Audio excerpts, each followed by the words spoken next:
एक दिन की बात है। एक खूबसूरत बाग में मियों और उसका नन्हा सा बच्चा खेल रही थी। मियों का बच्चा नहायत प्यारा और शरारती था।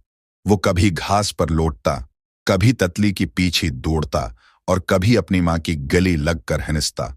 इसी दौरान एक दरख्त पर बैठा बांदर उनको देख रहा था। बांदर बहुत चालाक था। उसने सोचा, अगर मैं उस नन्ही मियों के बच्चे को पकड़ लूं तो सब मेरी बात सुनेंगे और मैं सबसे मशहूर हो जाऊंगा। बांदर फौरन दरख्त से छलांग मारकर नीचे आया और एक लम्ही में मियों की बच्ची को उठाकर भाग गया। मियों घबरा गई। इसने जोर जोर से मियाओ मियाओ करना शुरू किया। पूरा बाग उसकी आवाज से गूंज उठा। परिंदे, खरगोश और हरण सब जमा हो गए। सबने बांदर को रोकते हुए कहा, यह तुमने क्या किया? बच्ची को फौरन वापस करो। बांदर ने कहा, मैं सिर्फ खेल रहा था। लेकिन मियों ने नरमी से कहा, खेल में कभी किसी को डराया नहीं जाता। अगर मेरे बच्चे को कुछ हो जाता तो? बांदर को अपनी गलती का एहसास हुआ।